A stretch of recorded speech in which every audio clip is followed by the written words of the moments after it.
The 1999 Columbine massacre, where 13 people tragically lost their lives, had a huge impact on popular culture, sparking a media backlash against violence, especially in video games. Both of the killers, Eric Harris and Dylan Klebold, were avid gamers, playing many of the popular shooters at the time, like Quake, Duke Nukem, Postal, and Doom. Harris in particular was known for his modding affinity. He created multiple mods and new maps for the games, some of which he posted to his now deleted AOL site. In fact, you can go and play them now if you want. But one controversial rumor about Harris has persisted to this day, with some adamant that the entire thing is a fabrication, and others believing it may be out there. The story goes that after the shooting, investigators found that Eric Harris created Doom mods, and potentially Duke Nukem mods, with a map based on Columbine High School, which he then practiced on for the upcoming massacre he and Dylan were planning. However, the mods on Eric Harris's website don't resemble Columbine High School, even remotely. So the story is solved, right? Well, not quite. You see, while it's true that the Columbine map mod doesn't appear on his website, the original source for the story never claimed he uploaded it there. The first report of the mod I found came from a police interview with one of Eric's friends, David Proctor. Here's an excerpt from that interview. I asked Proctor if he had heard Klebold or Harris talking about pipe bombs, and he stated he had not. He stated earlier this year, Harris told him he had designed a Doom level that was Columbine High School. Proctor stated that he assumed it was a terrorist attack on the school, and that you acted as the SWAT team. I asked him if he had ever seen the game, and he stated he hadn't. I asked him if Harris told him who else he may have shown the game to, and he stated he did not. Proctor stated that since the incident, he had spoken with another student, Scott Carpenter, who stated that he had also heard about the Doom game involving the school. Proctor stated that he and Carpenter were at more the same skill level, but he knew that Carpenter had played the Doom games with Harris and Klebold as well. So if the mod was real, he likely never posted it to the internet and kept it somewhat private. Proctor even clarified to the police earlier that he didn't play Doom with Harris over the internet, but instead on a direct modem connection. I tried looking to see if Scott Carpenter mentioned the Doom mod anywhere in his interview, but he did not. I tried looking into other Columbine students, but only found 2 unconfirmed reports. One report allegedly came from Joe Stair, a student and member of the infamous Trenchcoat Mafia. According to the report, Stair used to go on forums and say that he actually played the Columbine recreation map with Harris, though I couldn't find these forum posts, and Stair sadly passed away in 2007.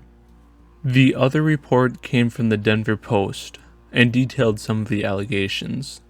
According to the Post, those who played Doom over the internet with Harris say he created a game level based on Columbine High School's floor plan.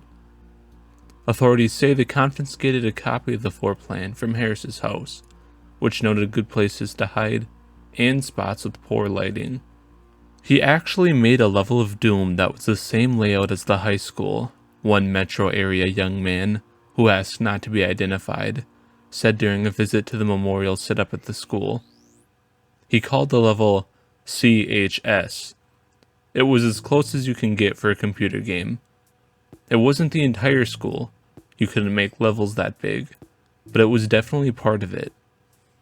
This detail is important, as one of the bigger complaints about the mod's authenticity is that it's unlikely Harris could recreate the complexities of his entire school based on his modding limits. If it's true that the mod was only based on a portion of the high school, it makes the story much more believable. That game was basically kill everything that moves, he said. Harris also created a level that outlined his own neighborhood, with the home of classmate Brooks Brown as the primary target to be destroyed before advancing, according to a complaint Brown's parents filed with the sheriff's department in early 1998. Another video game aficionado familiar with Harris's online persona said that judging from subsequent bulletin board postings, he believes Harris also created a Columbine High School level of the game Duke Nukem, a more recent generation of the Doom-style games. Included as weapons in that game were pipe bombs. For those who don't know, explosives were a big part of the planned massacre, and multiple bombs were set by Harris and Klebold. Luckily, however, most of them failed to detonate. The aficionado, who also asked not to be identified, cited a message board posting from a fellow gamer that read, in part, "I just realized that yesterday I played him about a year ago on a map he made in Duke Nukem 3D, dude. Guess what the map was made of? The freaking school. His school." Who these anonymous individuals were was never identified, and likely never will be identified. Unfortunately, this is all we have on the existence of the mod or mods. It can't really be disproven, as we don't have a copy of Eric's computer we can search, as it was seized by the police. In fact, if the mod was real, it was possibly destroyed due to disturbing content. After the massacre and during the investigation, police found a series of videotapes created by Dylan and Eric, now known as the basement tapes, which detailed the two's future plans of the attack and also make several references to Doom. These tapes were so disturbing that the government never released the full tapes and eventually destroyed them in 2011, out of respect for the victims' families and fear that they would inspire future attacks. However, if you look on the Jefferson County website, they state that all remaining Columbine evidence, including the basement tapes, were destroyed in 2011. This implies that there was more content related to the shooting that was also destroyed, and it's possible Eric's hard drive that contained the mod, or the mod itself, were among the items gotten rid of. If their goal was to destroy anything that could inspire future killers, a video game mod that Eric used to train for the massacre would surely be among the things destroyed. With all that said, the truth is we'll probably never fully debunk the existence of the mod, and unless it somehow leaks or is located, we'll probably never confirm it to be real. All we have is a strange, sad mystery from a decades-old tragedy.